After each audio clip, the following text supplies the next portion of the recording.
Ravi Prakash Siliconandhra hospital Kuchipudi super speciality వైద్య సేవలు పూర్తిగా ఉచితం.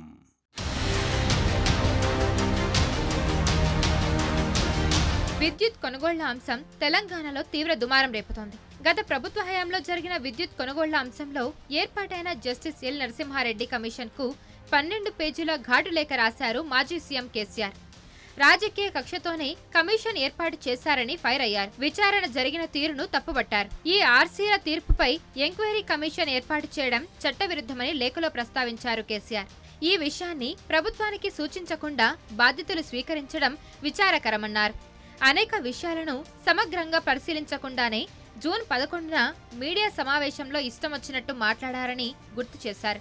విచారణ పూర్తి కాకముందే తీర్పు ప్రకటించినట్టుగా కమిషన్ మాటలున్నాయని కేసీఆర్ అభ్యంతరం వ్యక్తం చేశారు. ఇది నన్ను, నా ప్రభుత్వాన్ని అప్రతిష్టపాలు చేయాలన్న ప్రయత్నమేనన్న కేసీఆర్ గత ప్రభుత్వానికి వ్యతిరేకంగా నివేదిక ఇవ్వాలనుకున్నట్టు కనబడుతుందన్నారు. మీ విచారణ నిష్పక్షపాతంగా జరగలేదని, ఎంక్వైరీ బాధ్యతల నుంచి స్వచ్ఛందంగా తప్పుకోవాలని జస్టిస్ నరసింహారెడ్డిని కోరారు కేసీఆర్.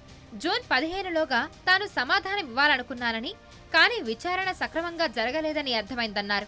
అందుకే తాను హాజరై ఏం చెప్పినా ప్రయోజనం ఉండదని భావించినట్టు వివరించారు. తెలంగాణ రాష్ట్ర ఏర్పాటు సమయంలో ఉన్న విద్యుత్ సమస్యల నుంచి 10 ఏళ్లలో చోటు చేసుకున్న మార్పుల గురించి లేఖలో ప్రస్తావించారు కేసీఆర్. రాష్ట్రం ఏర్పడి నాటికి తెలంగాణ విద్యుత్ రంగం తీవ్ర సంక్షోభంలో ఉందన్నారు. అందుకే గత్యంతరం లేక అధిక ధరలకు కరెంటు కొనుగోలు చేయాల్సిన పరిస్థితి ఏర్పడిందన్నారు. ప్రజలకు తాము 24 గంటల నాణ్యమైన విద్యుత్ అందించామని లేఖలో ప్రస్తావించారు కేసీఆర్.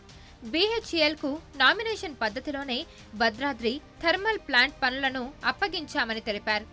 ఇవాటితో కమిషన్ ఇచ్చిన గడువు ముగియడంతో విచారణ జరిగిన తీరును తప్పుబడుతూ కేసీఆర్ ఘాటు లేఖ రాయడం సంచలనంగా మారింది. మరిన్ని వీడియోస్ కోసం ఛానల్ ని సబ్స్క్రైబ్ చేయండి. లేటెస్ట్ అప్డేట్స్ కోసం వాట్సాప్ ఛానల్ ని ఫాలో చేయండి. అండ్ లింక్ డిస్క్రిప్షన్ లో ఉంది.